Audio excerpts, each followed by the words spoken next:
एक landmark verdict में supreme court ने बिल्किस बानो गैंगरेप केस के सभी कन्विक्ट्स के रिमिशन को डिसमिस कर दिया है। इसका मतलब है कि अब वो सारे 11 कॉन्विक्ट्स जिन्हें अगस्त 15, 2022 को रिलीज किया गया था, उन सभी को अब वापस जेल में जाना पड़ेगा। कोर्ट ने सभी कन्विक्ट्स को 2 वीक्स के अंदर सरेंडर करने को ऑर्डर दिया है। सो किस ग्राउंड पे सुप्रीम कोर्ट ने इनके रिमिशन को स्ट्राइक डाउन किया और क्या ये सारे कन्विक्ट्स फिर से रिमिशन के लिए अप्लाई कर सकते हैं? We will try to explain that to you. सबसे पहले इस केस के बारे में हम आपको बता दें। 2002 गोधरा ट्रेन बर्निंग इंसिडेंट के बाद गुजरात में कॉमनल राइट्स हुए। उस दौरान बिल्किस बानो, जो कि 5 मंथ्स प्रेग्नेंट थी, दंगों से बचने के लिए अपने 3 साल की बेटी, अपने हस्बैंड और बाकी फैमिली मेंबर्स के साथ अपने गांव रंदिकपुर को छोड़ के भाग रही थी।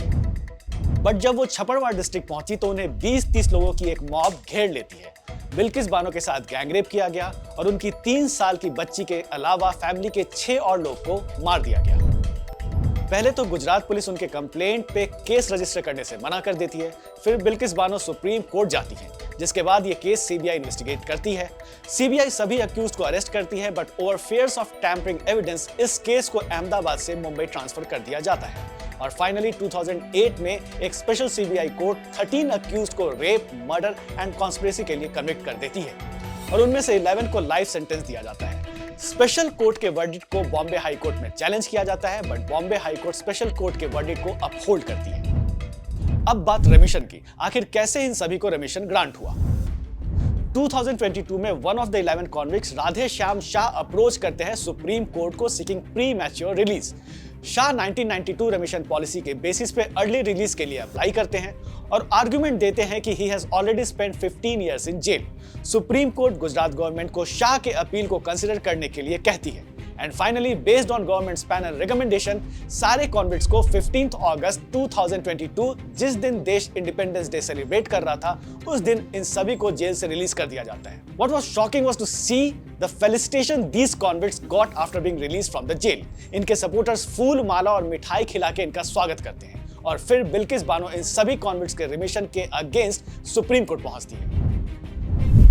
सुप्रीम कोर्ट का कहना था कि सिंस इस केस के ट्रायल को मुंबई ट्रांसफर कर दिया गया था, इसलिए गुजरात गवर्नमेंट को रिमिशन एप्लीकेशन कंसीडर करने की अथॉरिटी ही नहीं है।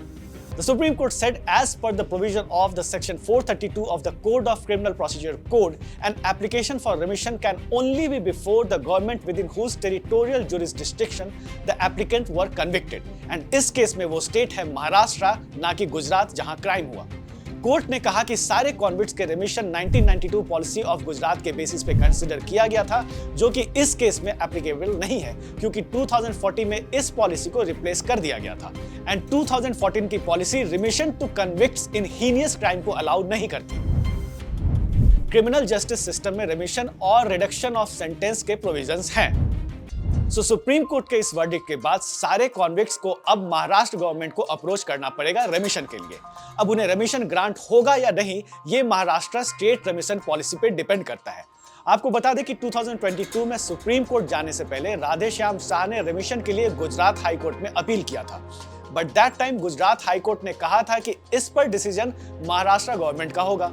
शाह ने फिर महाराष्ट्र गवर्नमेंट को अप्रोच किया एंड महाराष्ट्र होम डिपार्टमेंट ने सीबीआई जज का ओपिनियन मांगा था एंड सीबीआई जज ने रेमिशन ग्रांट करने से मना कर दिया था और इनके प्री मैच्योर रिलीज पे ऑब्जेक्ट किया था। सीबीआई जज का कहना था कि इस केस में 2008 का गवर्नमेंट रिजोल्यूशन अप्लाई होगा। क्या है 2008 का government resolution? Well, it states that a minimum imprisonment of 28 years would have to be undergone for a convict found guilty for offense related to crimes against women and minors where the crime is committed with exceptional violence before they can apply for remission. मतलब heinous crime against women या minor में convicted आदमी को at least 28 years jail में बिताने होंगे before appealing for remission. And in this case, the convicts have completed more than 14 years in prison. So इस case में remission grant होने की possibility काफी कम है। Well, that's all for now. If you like this video, share it with your friends and family and do not forget to subscribe to our channel Aaj Tak and India Today.